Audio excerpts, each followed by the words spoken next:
दोस्तों, स्वागत है आप सभी का एचपी एग्जाम फॉर्म में। मेरा नाम है विकास शर्मा और आज हम लाल बहादुर शास्त्री की बायोग्राफी कवर करने वाले हैं, जिसका नाम मैंने दिया है द ताशकंद फाइल्स। आप सभी को अगर पता होगा कि लाल बहादुर शास्त्री की डेथ कैसे हुई थी, कहाँ पे हुई थी, तब आप इस नाम के बारे में जानते होंगे। अदरवाइज शायद ही आपको ताशकंद के बारे में पता होगा। ये काफी एक सेंसिटिव सा मैटर है जिसको हम यहाँ पे आज उठाने वाले हैं। तो उससे पहले हम लाल बहादुर शास्त्री की बायोग्राफी शुरू से कवर करते हैं। तो चलिए आइए स्टार्ट करते हैं। सबसे पहले लाल बहादुर शास्त्री के बारे में कुछ फैक्ट यहाँ पे उनकी देख लीजिएगा, जो कि एग्जाम की तौर पे काफी पूछे जाते हैं। सबसे पहले लाल बहादुर शास्त्री जी का जन्म हुआ था 2 अक्टूबर 1904 को, ठीक है। एंड प्लेस था इनका, जहाँ पे इनका जन्म हुआ था वो प्लेस था मुगलसराय। एंड जो पेरेंट्स थे उनके शारदा प्रसाद श्रीवास्तव और मदर थी राम दुलारी देवी। एंड वाइफ का नाम था ललिता शास्त्री। ये काफी पूछा जाता है कि उनकी वाइफ कौन थी। वाइफ का नाम था ललिता शास्त्री। और उनके जो बेटे थे वो चार बेटे थे और 2 उनकी स्पुत्रियां थी कुसुम एंड सुमन। और 4 जो उनके पुत्र थे वो थे हरिकृष्ण, अनिल, सुनील एंड अशोक। और उनकी जो एजुकेशन हुई है वो हुई है महात्मा गांधी काशी विद्यापीठ से। और जो उनकी पार्टी थी, पॉलिटिकल पार्टी, वो थी इंडियन नेशनल कांग्रेस। एंड जो उनकी डेथ हुई है वो डेथ हुई है 11 जनवरी 1966 को ताशकंद, रशिया में। जी हाँ, यही वो चीज थी ताशकंद। तभी मैंने इस जो हमारा ये टॉपिक है उसका नाम दिया है द ताशकंद फाइल्स, क्योंकि ये काफी एक सेंसिटिव मैटर है जिसको हम आगे कवर करने वाले हैं। वीडियो को ध्यान से देखिए, कई सारे मुद्दे इसमें उठेंगे, कई सारी चीजें आपको इसमें क्लियर होने वाली है। और अवार्ड, इनको एक अवार्ड मिला है जो कि भारत का सर्वोच्च सम्मान है, भारत रत्न। और यहाँ पे आपको मैं ये चीज कवर कर क्लियर कर दूं कि पहली बार मरणों उपरांत किसी को जो भारत रत्न मिला था वो है हमारे लाल बहादुर शास्त्री जी। इनको सबसे पहले मरणों उपरांत भारत रत्न दिया गया है। इससे पहले मरने के बाद भारत रत्न नहीं दिया जाता था। जैसे कि महात्मा गांधी जी है, उनको भारत रत्न नहीं मिला है क्योंकि तब तक ये सुविधा नहीं की थी कि मरने के बाद भी भारत रत्न दिया जाना चाहिए, ठीक है। तो सबसे पहले जो शुरू हुआ वो हुआ 1966 के बाद, जब लाल बहादुर शास्त्री जी का देहांत हुआ था, जो कि मेरे हिसाब से काफी अच्छा किया, ठीक है, कि उनको भारत रत्न मरने के बाद सबसे पहले दिया गया, क्योंकि ये उसके बहुत ही बड़े हकदार थे। अभी आपको पता चलेगा क्यों थे हकदार, अभी इनके बारे में टोटल आगे कवर करेंगे। तो चलिए आगे स्टार्ट करते हैं। तो सबसे पहले लाल बहादुर शास्त्री जी का हम चाइल्डहुड के बारे में थोड़ी चीजें समझेंगे। चाइल्डहुड का मेरे पास यहाँ पे उनका पिक्चर मुझे नहीं मिला है। नेट पे मैंने काफी ज्यादा सर्च किया बट नहीं मिला। बट ये इस पिक्चर में यहाँ पे ये जवानी के टाइम का इनका मुझे एक फोटो मिला। ये है हमारे लाल बहादुर शास्त्री जी। ये हमारे सेकंड प्राइम मिनिस्टर थे आजाद भारत के, ठीक है। तो अब इनकी चाइल्डहुड की कुछ हम बातें यहाँ पे देख लेते हैं, क्योंकि इनकी चाइल्डहुड में ऐसी चीजें हुई है जो हमको उनसे सीखना चाहिए, ठीक है। हमको सभी जितने भी बड़े बड़े ये महान हस्तियां हुई थी उनकी बायोग्राफी पढ़नी चाहिए, सुननी चाहिए और उनसे सीखना चाहिए कि उन्होंने क्या क्या चीजें की थी अप्लाई। देखिए इन्होंने क्या चीज किया। इन्होंने एक चीज इनके साथ हुई और उसी को पकड़ के ये बैठ गए अपने जीवन के अंत तक, और उसी चीज ने इनको सफल बनाया। अब क्या थी वो चीज, अब देखिए आप। सबसे पहले मैं आपको बता दूं, जो लाल बहादुर शास्त्री थे, इनकी जो फादर थे उनकी डेथ काफी अर्ली हो गई थी। जब ये 2 साल के थे लाल बहादुर शास्त्री जी, तब इनके फादर थे, उनकी यहाँ पे डेथ हो गई। तो इन्होंने काफी ज्यादा स्ट्रगल अपनी चाइल्डहुड में किया था। और मैं आपको एक बात बता दूं, एक मैं आपको कहानी यहाँ पे बताना चाहता हूँ, तो ध्यान से सुनिएगा आप उस कहानी को। तो एक बार ये किसी गार्डन में गए। गार्डन होता है फूलों का गार्डन, ये फूलों के गार्डन में चले गए और वहां से इन्होंने एक फूल था उसको इन्होंने तोड़ दिया। तो जैसे तोड़ दिया या छीन लिया या उखाड़ दिया, तो वहां का जो माली था वो माली इनके ऊपर काफी गुस्सा आ गए। माली इनके ऊपर काफी गुस्सा आ गए कि आपने फूल क्यों तोड़ा, ठीक है, किसी से पूछे बिना आपने उसकी चीज को कैसे ले लिया। तो इस चीज का जो हमारे लाल बहादुर शास्त्री जी थे उनके ऊपर गहरा प्रभाव पड़ा, वो रोने लगे। तो बाद में माली ने उनको समझाया कि कोई बात नहीं बेटा, ये फूल आप ले आ सकते हैं, बट जब भी आपको कोई चीज किसी की लेनी है तो आप पूछ के ले जाया करो, अदरवाइज उसको मत छुआ करो, ठीक है। तो इस बात का उनकी जीवन में गहरा प्रभाव पड़ा। अब देखिए आगे उन्होंने क्या किया। उन्हें इसके बाद किसी की भी चीज उन्होंने ली ही नहीं पूरे लाइफ, कभी बोरो किया ही नहीं उन्होंने। अब देखिए एक बार क्या हुआ कि उनका गांव पड़ता था, ये मान लीजिए उनका गांव था बचपन में, और यहाँ पे एक तालाब आता था बीच में, और यहाँ पे उनका स्कूल था, ठीक है। ये उनका विलेज था और ये उनका स्कूल था, और ये बीच में एक तालाब आता था। ध्यान से सुनिएगा। अब जब जाना होता था तो तालाब को क्रॉस करके आगे स्कूल को जाना पड़ता था, ठीक है। तो यहाँ पे एक नाव वाला रहता था, नाव वाला होता था जो नाव में एक साइड से दूसरे किनारे पर लोगों को छोड़ा करता था और उसके अपना पैसा बनाता था, उसने यहाँ पे धंधा निकाल रखा था। अब हुआ क्या, यहाँ पे मान लीजिए वो 1 रुपए यहाँ से यहाँ ले जाने के लिए लोगों से लेता है, बट शास्त्री जी के पास वो पैसा नहीं था देने के लिए, वो काफी गरीब परिवार से आते थे। तो वो क्या करते थे, यहाँ से यहाँ तक वो तालाब में तैर कर ही जाते थे, ठीक है। वो कपड़े अपने खोल देते थे, अपने बस्ते में डाल देते थे और सर पे अपना बस्ता रख लेते थे, और वो तैर के सारा यहाँ पे ये तालाब क्रॉस करते थे और आगे स्कूल जाते थे। तो जो यहाँ पे नाव वाला था उसने उसको बोला कि आप मेरी नाव में आ सकते हो, मैं आपसे 1 रुपए नहीं लूंगा, ठीक है। ये 1 रुपए मैंने जस्ट आपको रेफरेंस के लिए दिया है, क्या पता कितना रुपया होता था उस टाइम, जस्ट रेफरेंस के लिए हमने यहाँ पे 1 रुपए रखा है। तो उसने बोला कि बच्चे आप 1 रुपए मत दो, बट मैं आपको यहाँ से दूसरे किनारे तक ले जाऊंगा हर दिन, कोई प्रॉब्लम नहीं है। बट शास्त्री जी ने कहा कि नहीं, ये मेरे वैल्यूज के खिलाफ है, ये मेरे उसूलों के खिलाफ है। मैं कभी भी किसी से भी कोई भी चीज मुफ्त में नहीं लेता हूँ, और अगर मैं आपके यहाँ पे बैठ भी जाता हूँ, एक तो मैंने आपसे एक कोई चीज मुफ्त में कर दी, और दूसरा आपका जो यहाँ पे एक अ, सवारी बैठना था उसका भी मैं 1 रुपए आपसे खा गया, ठीक है। तो यहाँ पे दो चीजें आपके साथ मैं गलत कर रहा हूं, तो मैं आपकी नाव में नहीं बैठूंगा, मैं रोज जाके यहाँ पे तैर के ही जाऊंगा। देखिए कितना ज्यादा प्रभाव उनके जीवन में उस चीज का पड़ गया, ठीक है। तो एक और कहानी है, बचपन की कहानी। तो एक बारी उनकी माता जी ने क्या किया, लाल बहादुर शास्त्री की माता जी ने कुछ पैसे उधार ले लिए अपने पड़ोसी से, ताकि मैं अपने बच्चों को मेला दिखा सकूं, ठीक है। जैसे मैंने आपको बताया उनकी 2 पुत्रियां और 4 पुत्र थे, सॉरी, ये तो अब हमारे लाल बहादुर शास्त्री जी के थे।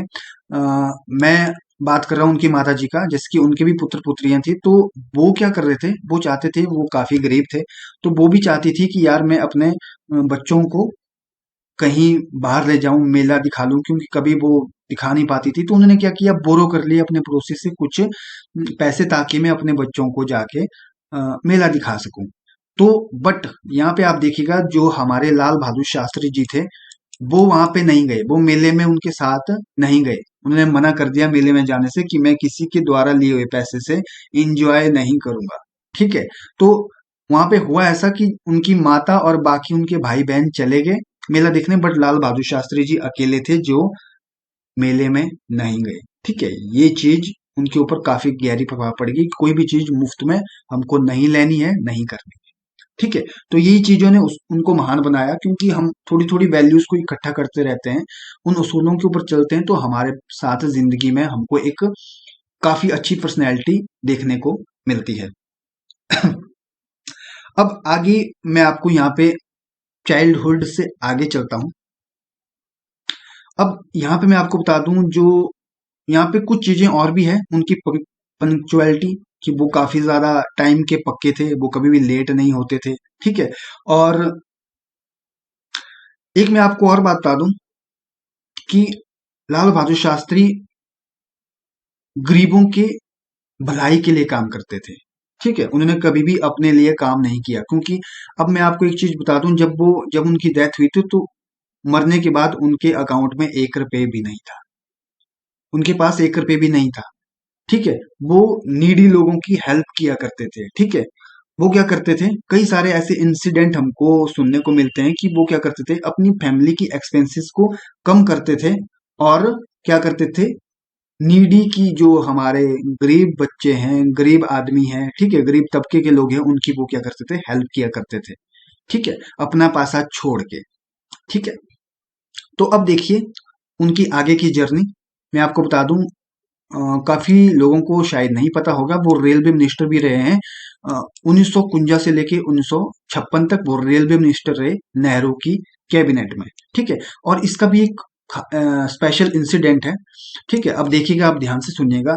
एक बार जो रेल मंत्रालय उनके पास था, तो वो रेल मंत्री बन गए 1951 से 56 के बीच में। तो एक बार कोई रेल थी, उसकी दुर्घटना होगी, ठीक है, रेल दुर्घटना होगी, तो उसके तुरंत बाद ही जो रेल मंत्री थे उस टाइम के, लाल बहादुर शास्त्री, उन्होंने क्या कर दिया, इस्तीफा दे दिया। उन्होंने बोला ये मेरी जिम्मेदारी थी, अगर मेरी जिम्मेदारी मैंने अच्छे से नहीं निभाई तो मुझे उससे अब त्याग दे देना चाहिए, ठीक है। आजकल के नेता, विपक्ष विपक्ष सारे लड़ते रहते हैं, ठीक है। कुछ चीज गलत हो जाती है तो सारा विपक्ष उसके खिलाफ हो जाता है कि त्याग पत्र दो, त्याग पत्र दो, इस्तीफा दो, इस्तीफा दो, बट नहीं देते हैं, बोलते हैं हम क्यों दें, ठीक है, ऐसा हो गया, वैसा हो गया, कई रीजन देने लगते हैं। बट लाल बहादुर शास्त्री ने क्या किया, जैसे एक रेल दुर्घटना हुई तो उन्होंने रेल मंत्रालय से यहाँ पे इस्तीफा ही दे दिया, ठीक है। तो इस तरीके की पर्सनैलिटी हमारी लाल बहादुर शास्त्री जी की थी। और वो पूरे वेजिटेरियन थे, ठीक है। यहाँ पे मैं आपको ये बात भी बता दूं, पूरे वेजिटेरियन थे। नेक्स्ट चलते हैं आगे। लाल बहादुर शास्त्री जी हमारे पीएम बने 1964 में। 1964 में वो हमारे देश के प्रधानमंत्री यहाँ पे बने। तो उनकी बनने की भी काफी एक दिक्कत यहाँ पे कई टाइम सामने आई। अब देखिए हुआ क्या, जब नेहरू जी की डेथ होगी तो उसके बाद पहले प्रधानमंत्री कौन थे हमारे, नेहरू जी, ठीक है। नेहरू जी हमारे फर्स्ट प्रधानमंत्री थे, आजाद इंडिया के, आजाद भारत के। दूसरे प्रधानमंत्री कौन थे हमारे, लाल बहादुर शास्त्री जी। तो इसका मतलब क्या है, नेहरू जी की जब मृत्यु होगी तो उसके बाद लाल बहादुर शास्त्री जी को यहाँ पे प्रधानमंत्री बनाया गया। तो काफी ज्यादा और भी कैंडिडेट थे उस पार्टी में, जैसे कि मोरारजी देसाई, काफी इनको बोला जाता कि वो चाहते थे कि वो पीएम बने, ठीक है। बट कई सारी सर्वसम्मति से ऐसा किया गया कि 1964 में फिर लाल बहादुर शास्त्री जी को ही यहाँ पे प्रधानमंत्री बना दिया गया। कई सारे दावपेच खेले गए, कई सारी यहाँ पे राजनीतियां हुई, तो अंत में 1964 में पीएम हमारे लाल बहादुर शास्त्री को ही बनाया गया। अब देखिए यहाँ पे सबसे इंटरेस्टिंग बात सामने आती है, जब वो प्रधानमंत्री बने 1964 में, तो एक साल बाद, पूरे एक साल बाद, अगस्त 1965 में, जब वो डिनर कर रहे थे, एक दिन वो डिनर कर रहे थे, तो वहां पे क्या हुआ, अब देखिए इंटरेस्टिंग चीजें अब यहाँ पे शुरू होना स्टार्ट हुई। तो जो हमारे चीफ थे, आर्मी के चीफ, वो उनने उनके साथ बात की कि आप वॉर के लिए यहाँ पे प्रिपेयर हो जाओ। उन्होंने बोला कि क्यों, ठीक है, क्या हुआ। तो अब देखिए जो चीफ थे आर्मी के, उन्होंने लाल बहादुर शास्त्री जी को क्या बोला, उन्होंने बात की, उन्होंने बोला कि जो पाकिस्तान की आर्मी है वो इंडिया में घुस चुकी है, वो उन्होंने आक्रमण इंडिया पे कर लिया है, और हमको अब वॉर के लिए प्रिपेयर होना पड़ेगा, क्योंकि अगर हम प्रिपेयर नहीं होंगे तो वो हमसे जम्मू कश्मीर का हिस्सा छीन लेंगे, ठीक है, छीन लेंगे, उन्होंने ऐसा बोला, ठीक है। बट अब देखिए लाल बहादुर शास्त्री जी का क्या जवाब था, जो कि आज तक किसी प्रधानमंत्री का नहीं होगा। उन्होंने बोला कि अगर वो जम्मू कश्मीर को छीनना चाहते हैं तो तुम पाकिस्तान को ही छीन लो, ठीक है। तो ये ऐसे प्रधानमंत्री थे जो कि काफी निडर थे, उनको किसी का भी कोई डर नहीं था, वो बस सत्य के साथ थे, जो सही है वो उसी का ही साथ देते थे। उनको किसी की, ना विपक्ष की, ना अपनी पार्टी की, ना किसी चीज की उनको परवाह थी। उनको बस सच का साथ था कि हमारे देश पे आक्रमण किया गया है, अगर भारत के ऊपर कोई आक्रमण कर रहा है तो हमको भी पलट के उसका सही जवाब देना चाहिए। हालांकि उस टाइम हमारी स्थिति काफी अच्छी नहीं थी, कई सारे इकोनॉमिक क्राइसिस थे, हमारे ऊपर काफी इंटरनेशनल प्रेशर आ रहा था, ठीक है। और कई सारे देश जो थे वो हमारे थोड़ा खिलाफ हो गए थे, जैसे उसमें से अमेरिका है, वो हमारे एकदम खिलाफ था, क्योंकि उस टाइम अमेरिका पाकिस्तान के साथ था। उस टाइम अमेरिका पाकिस्तान के साथ था, अमेरिका ने साफ मना कर दिया था कि हम तुम्हारा साथ नहीं देंगे, ठीक है। तो इसके पीछे भी बहुत एक कहानी है, मैं आपको बताता हूँ। तो उससे पहले मैं आपको यहाँ पे बता दूं कि चुनौतियां क्या क्या थी। चुनौतियां थी हमारे लाल बहादुर शास्त्री जी के सामने कि इकोनॉमी जो है उसमें काफी बड़ा क्राइसिस आ रहा था। आर्मी के पास ज्यादा हथियार नहीं थे, परमाणु शक्ति हम थे नहीं, कोई दूसरा देश हमारा साथ नहीं दे रहा था। अपने देश में भी काफी ज्यादा दिक्कतें आ रही थी, कई ज्यादा महामारियां चली थी। ठीक है, देश में अनाज की कमी हो गई थी। आपको गेहूं का पता होगा, ठीक है, गेहूं की काफी ज्यादा कमी हो गई थी इंडिया में उस टाइम पे। तो हुआ क्या, तो इंडिया ने कॉल करके हमारे लाल बहादुर शास्त्री जी ने अमेरिका से बात की कि आप हमको गेहूं भेज दो ज्यादा मात्रा में। तो वो क्या करते थे, गेहूं भेजते थे। नेहरू के टाइम पे अमेरिका ने ये चीज ऐड की थी इंडिया के लिए। वो क्या करते थे, PL 480 का गेहूं इंडिया को भेजा करते थे। PL 480 का गेहूं इंडिया को भेजा करते थे, जो कि मैं बता दूं वहां पे अमेरिका में ये वाला गेहूं वहां पे जानवर खाया करते थे, बट ये वाला वो एक्सपोर्ट करते थे इंडिया को। ठीक है, तो उन्होंने ये वाली धमकी दी कि अमेरिका ने कि अगर तुम पाकिस्तान के साथ वॉर करोगे, ठीक है, तो हम तुमको गेहूं नहीं देंगे। तो लाल बहादुर शास्त्री जी ने क्या किया, लाल बहादुर शास्त्री जी ने अपने देशवासियों से अपील की कि आप लोग हर सोमवार व्रत रखिएगा। हर सोमवार आप व्रत रखिएगा, जितनी भी सेविंग हो आप कर सको, मतलब कि उठ पटांग चीजों में आप अपना पैसा खर्च नहीं करो, क्योंकि ये युद्ध की स्थिति है। इस टाइम जितना ज्यादा इकोनॉमी, जितना ज्यादा सेविंग हम कर सकें, उतना ज्यादा ही हमारे लिए अच्छा होगा। और मैं आपको बताऊं, ये एक ऐसे प्रधानमंत्री थे जिसकी बात देशवासियों ने सुनी। ठीक है, उन्होंने सोमवार का व्रत रखना शुरू कर दिया। अब देखिए, हमारे देश के लोग ऐसा बोलते हैं कि ऐसा कर देते हैं, बट इंडिया के लोग काफी अच्छे हैं। अगर नेता अच्छा हो, नेता सच्चा हो, तो भारतवासी भी उसका साथ देते ही हैं। ये एक एग्जाम्पल है, क्योंकि भारतवासियों ने देखा था कि ये एक नेता है जो कि काफी सच्चा है, काफी ईमानदार है। तभी भारतवासियों ने क्या कर दिया, सोमवार को, पूरे हर हफ्ते के एक सोमवार को व्रत रखना शुरू कर दिया। अब ये एक नेता ऐसे थे जिन्होंने सिर्फ भारतवासियों से अपील नहीं की, खुद पे भी उसको अप्लाई किया। जब वो प्रधानमंत्री थे उस टाइम, अब देखिए उन्होंने क्या किया, उन्होंने अपनी काम वाले को भी कहा कि कल से आप मत आइएगा। तो काम वाले ने बोला कि अगर मैं नहीं आऊंगी तो साफ सफाई कौन करेगा। उन्होंने बोला कोई बात नहीं, मैं खुद कर लूंगा अपने कमरे की सफाई। ठीक है, उन्होंने कपड़े वाले धोबी को ही बोला कि कल से आप मत आइए। उन्होंने बोला कि तो आपका कपड़े कौन धोएगा। उन्होंने बोला कोई बात नहीं, मैं अपने कपड़े खुद धो लूंगा, मेरे पास है ही कितना, दो जोड़ी कपड़े, दो जोड़ी चप्पल, यही तो मेरे पास है, मैं खुद इसको धो सकता हूँ। तो आप कल से मत आइएगा। ठीक है, तो इस तरीके के हमारे लाल बहादुर शास्त्री जी थे। और जैसे मैंने आपको बताया, उनके पास गाड़ी, अपनी पर्सनल गाड़ी भी नहीं थी। उनके जो बच्चे थे उन्होंने कितना आग्रह किया कि पापा गाड़ी ले लीजिए। एक बार उन्होंने फिर लास्ट में बच्चों के आगे हार मान के गाड़ी ले ली, बट वो गाड़ी थी फोर्ड गाड़ी, और वो भी उन्होंने किश्तों पे ली थी।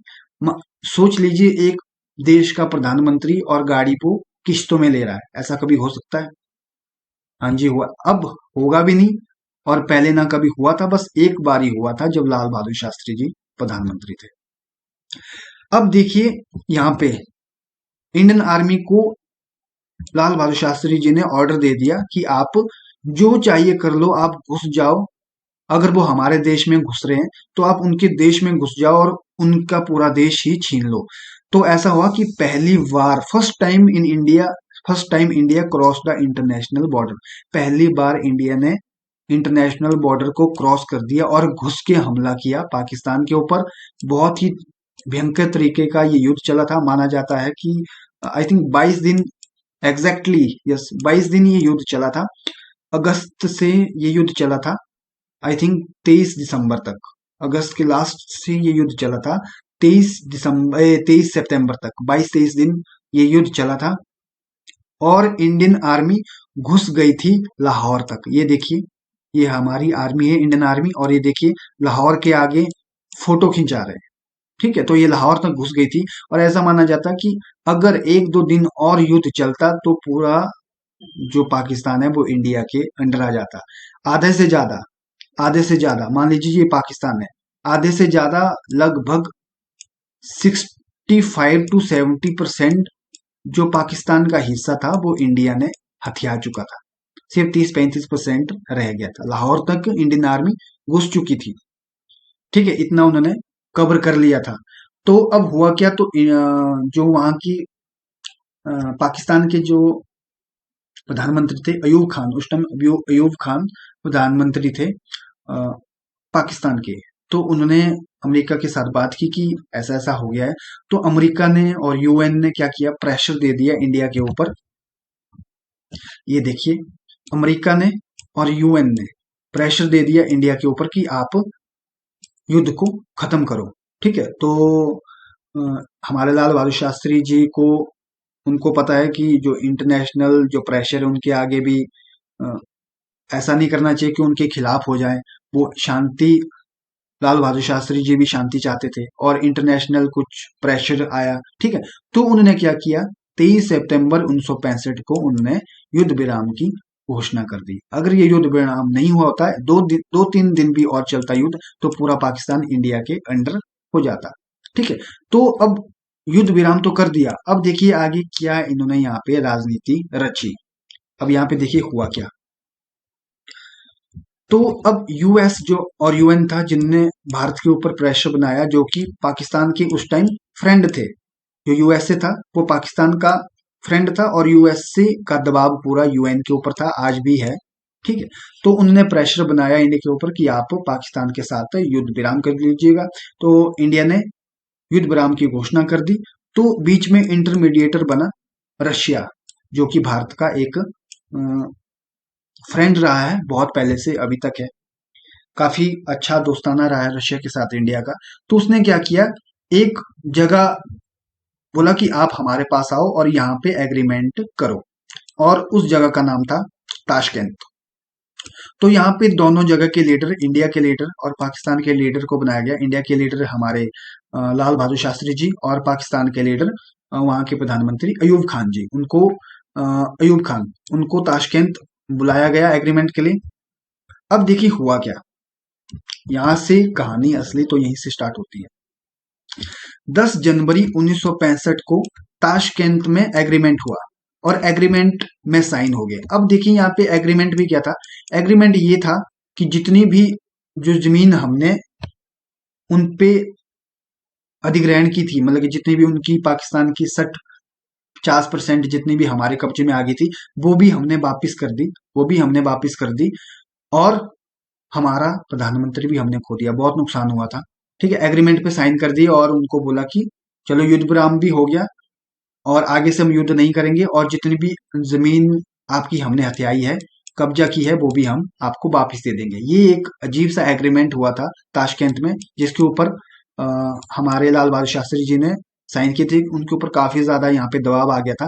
अब यहाँ पे डेट देखिए, 10 जनवरी 1965 में एग्रीमेंट हुआ और 11 जनवरी 1965 को, एक दिन बाद नहीं, ये 10 जनवरी को ही रात को 1 से 2 बजे के बीच में ये काम हुआ है। ठीक है, मतलब कि 11 जनवरी उस टाइम लग चुकी थी। 11 जनवरी को लाल बहादुर शास्त्री जी की अचानक मौत हो गई, कहा जाता है दिल का दौरा पड़ने से। ठीक है, ऐसा बोला जाता है। बट अब आप आगे देखिए, आगे अब यहाँ पे आप देखिए हुआ क्या क्या। अब यहाँ पे क्लियर करते हैं, जो हमारे लाल बहादुर शास्त्री जी थे, उनको ताशकंद बुलाया गया और वहां पे उनको जब 10 तारीख को पार्टी वार्टी हुई, एग्रीमेंट वगैरह हुआ, 10 जनवरी 1965 को साइन वगैरह हो गई। तो उसके बाद जब वो सोने चले गए रात को, तो उनको एक अलग से विला दिया गया सोने के लिए, अलग से, ताकि चारों तरफ कोई नहीं हो। और जहां पे उनका कमरा था, उस कमरे में ना ही फोन था, ना ही फोन था, और ना ही कोई बेल थी, ना ही कोई बेल थी और ना ही कोई फोन था उस कमरे में। ठीक है, ये देखिए सबसे पहला पॉइंट। और दूसरा दूसरा पॉइंट ये, जितने भी बाकी डेलीगेट्स थे इंडिया के साथ हुए, जैसे सचिव वगैरह जो जाते हैं, सेक्रेटरी वगैरह, तो उनके कमरे भी काफी दूर थे इस कमरे से, ताकि आवाज यहाँ तक या लाल बहादुर शास्त्री यहाँ तक जल्दी ना पहुंच पाए। ठीक है, दूसरा ये वाला हुआ। तीसरा, इनका अपना एक पर्सनल रसोईया होया करता था, जिसका नाम था रामनाथ। रामनाथ एक इनका पर्सनल रसोईया था अपने लाल बहादुर शास्त्री जी का। उस दिन रामनाथ ने उनको खाना नहीं दिया, इनको नहीं दिया गया देने। उस टाइम एक जो टी एन कॉल थे, जो कि रशिया में इंडिया के एम्बेसडर थे, उनका रसोईया था जॉन मोहम्मद या जॉन मोहम्मद, कुछ भी बोलिए आप, जॉन मोहम्मद। वो रसोईया थे, मुसलमान थे ये। उन्होंने इनको खाना बना के दिया, खिलाया। ठीक है। और इनको एक थर्मोस की बोतल दी जिसमें उनको दूध इनको पीने को दिया गया। ठीक है। अब देखिए, ये तीसरा पॉइंट यहाँ पे खड़ा होता है। ठीक है। अब देखिए हुआ क्या, वो खाना पीना, ये जो जॉन मोहम्मद के हाथ का खाना पीना, दूध वगैरह पी के सो गए। अब रात के 1 बजे के करीब उनकी सीने में काफी ज्यादा दर्द हो गया और काफी ज्यादा उनको खांसी आने लगी। जैसे ही खांसी उनको काफी ज्यादा आने लगी, तो ना वहां पे फोन था कि उस फोन को वो कॉल कर सके, और ना ही कोई बेल थी, और ना ही आसपास कोई अपना डेलीगेट्स था, या जो पीएम के साथ सेक्रेटरी वगैरह रहते हैं, कोई अदर डेलीगेट्स रहते हैं, उनका रूम भी काफी काफी दूर वहां पे दिया गया था। ठीक है। तो एक कहा जाता है कि 1:25 से लेकर 1:32 के बीच में उनकी मौत हो गई या हत्या हो गई। ठीक है। अब देखिए, जो बोला गया हमारे सामने, जो सामने आया, वो बोला गया कि जो हमारे प्रधानमंत्री थे उनका हार्ट अटैक आके निधन हो गया। चलो ठीक है, एक ये बात मान लेते हैं। बट उनका रशिया में भी पोस्टमार्टम नहीं किया गया, और उनका इंडिया आके भी पोस्टमार्टम नहीं किया गया। जबकि कोई भी आम आदमी भी अगर कोई संगीत संदिग्ध हालत में मरता है तो उसका भी पोस्टमार्टम होता है। ऐसी फॉर्मेलिटी के लिए भी पोस्टमार्टम होता ही है। बट वो तो प्रधानमंत्री थे एक देश के, एक बहुत बड़े देश के वो प्रधानमंत्री थे, और किसी दूसरे देश में संदिग्ध हालत में उनकी मौत हुई, और फिर भी उनका पोस्टमार्टम नहीं हुआ। ये एक सबसे बड़ी वजह थी। ठीक है। और कहा जाता है कि जब उनकी डेड बॉडी इंडिया लाई गई, तो उनकी डेड बॉडी जो कमर से ऊपर का हिस्सा होता है, कमर से ऊपर का हिस्सा वो नीला पड़ चुका था। ऐसा मतलब कि जब जहर कोई खाता है या जहर दिया जाता है किसी की बॉडी के अंदर, तो उसका शरीर नीला पड़ जाता है। तो लाल बहादुर शास्त्री जी का जो शरीर था वो भी पूरा नीला पड़ गया था। ठीक है। तो उनकी जो वाइफ थी ललिता शास्त्री, तो उन्होंने स्पष्ट तौर पे उस टाइम भी कहा था कि इनकी ये नेचुरल मौत नहीं है, इनको जहर दिया गया है, क्योंकि इनका जो शरीर है वो सारा नीला पड़ चुका है। फिर भी उनका पोस्टमार्टम नहीं किया गया।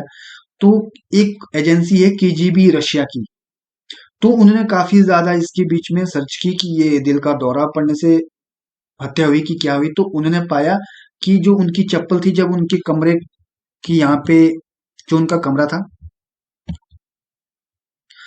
कमरा था अगर उनके कमरे की उन्होंने सर्च की, तो उन्होंने देखा जो उनकी चप्पल थी वो उसी सेम स्थिति में थी जहां पे रखी होती है, और जितने भी बाकी स्थान थे, वो सामान थे, वो भी सेम उसी जगह थे, एकदम ठीक। बट जो उनकी बोतल थी दूध की जो थर्मोस थी, वो कहीं गिरी हुई थी, कुछ अजीब हालत में थी। ठीक है। वहां से भी ये एक संदेह पड़ा कि जो दूध है, दूध में जहर मिलाया हुआ था, जिससे उनको दिल का दौरा पड़ा, उनके खून चलना बंद हो गया, दिल का दौरा पड़ा, और मौत हो गई, और बाद में सारा शरीर उनका जहर से नीला पड़ गया। तो ये जो केजीबी है, ये रशिया की एक एजेंसी है जिसने ये खुलासा किया था कि लाल बहादुर शास्त्री जी की हत्या की गई थी, ना कि उनकी खुद से मौत हुई थी। और एक बात और मैं अब तक आपको बता देना चाहता हूँ, जो लाल बहादुर शास्त्री थे, उनकी जो सर है, सर पे भी कुछ सफेद सफेद निशान बने थे, पूरी बॉडी नीली पड़ चुकी थी, सर पे सफेद कुछ निशान पड़े हुए थे, और उनकी पीठ में कुछ चाकू के लगे हुए कट कट भी थे। कट, एग्जैक्ट चाकू नहीं, कुछ बल्कि औजार से कुछ कट लगे हुए थे उनकी पीठ के ऊपर, जो कि बाय बर्थ उनके नहीं थे। और पोस्टमार्टम की मांग बिल्कुल भी नहीं हुई, ना करवाया गया, ना रशिया में करवाया गया, ना वो इंडिया में करवाया गया। ठीक है। अब देखिए किस लेवल पे जाके ये ताशकंद में ये पूरी कॉन्स्पिरेंसी हुई थी। और यहाँ पे मैं आपको बता दूं, तो सबसे पहला जो इल्जाम है वो गया था सीआईए के ऊपर। सीआईए कौन है? सीआईए है हमारी नहीं, सॉरी, यूएसए की खुफिया एजेंसी। जैसे कि इंडिया की है रॉ, और रशिया की केजीबी, वैसे ही यूएसए की खुफिया एजेंसी है, वो है सीआईए। अब सीआईए के जो एजेंट थे क्लॉडली रॉबर्ट क्लॉडली, उस टाइम वो सीआईए के चीफ थे। उन्होंने एक इंटरव्यू दिया। उन्होंने बोला कि जो होमी भाभा है, जो कि अ, इंडिया के बहुत बड़े साइंटिस्ट थे, जो इनके काफी करीबी थे, अ, लाल बहादुर शास्त्री जी के, क्योंकि आपस में इनकी काफी जुड़ती थी, क्योंकि पीएम और ये साइंटिस्ट आपस में कुछ इंडिया को परमाणु शक्ति यहाँ पे बनाना चाहते थे, कुछ परमाणु आविष्कार कर रहे थे, कुछ परीक्षण कर रहे थे, जो कि अमेरिका को बिल्कुल भी पसंद नहीं था कि वो कोई उनके सिवाय कोई और देश परमाणु शक्ति बने। तो उन्होंने बोला कि जो रॉबर्ट क्लाउडली थे, उन्होंने इंटरव्यू में ये बोला कि हमने ही होमी भाभा का एक प्लेन में वो जब जा रहे थे, तो उन्होंने प्लेन क्रैश करवाया, और जो हमारे लाल बहादुर शास्त्री जी थे, उनके भी उन्होंने ही डेथ करवाई है, सीआईए ने। और ये इंटरव्यू रॉबर्ट क्लॉडली का आया था उनके मरने के बाद, क्योंकि उन्होंने बोला था कि जब मैं मरूं उसके बाद ये इंटरव्यू जारी हो। तो ये सारी कॉन्स्पिरेंसी है। अब आप खुद नीचे कमेंट करके बताइए कि क्या सही है, क्या गलत है, और किसने क्या किया होगा। ये कुछ ऐसी थ्योरियां थी, ऐसी कॉन्स्पिरेंसी थी जो मैंने आपके सामने यहाँ पे रखी है। ठीक है, तो अगर कैसा लगा होगा आपको ये वीडियो, अगर आपको अच्छा लगा ये वीडियो, तो वीडियो को लाइक कीजिएगा, शेयर कीजिएगा, और अपनी राय तो जरूर दीजिएगा नीचे कमेंट में कि क्या हुआ होगा लाल बहादुर शास्त्री जी के साथ में उस दिन। क्या उनके ऊपर प्रेशर बना, क्या किसने उनके साथ कॉन्स्पिरेंसी की, सीआईए ने की, सीआईए ने की तो क्यों की। ठीक है, तो कुछ तो अपने ही इंडिया के भी नेताओं का नाम लेते हैं, इन्हीं की पार्टी का। मैं यहाँ पे नाम नहीं लूंगा, क्योंकि ये एजुकेशन पर्पस के लिए बनाया गया है, कोई ये पॉलिटिकल एजेंडा के लिए ये वीडियो नहीं है। ठीक है, तो ऐसी कई सारी चीजें हुई है। अगर आपको भी इसके बारे में कुछ नॉलेज है, आपने कहीं पढ़ा है, तो आप भी इस वीडियो के कमेंट सेक्शन में जाके इसके बारे में चर्चा कर सकते हैं। आप सभी का बहुत बहुत धन्यवाद।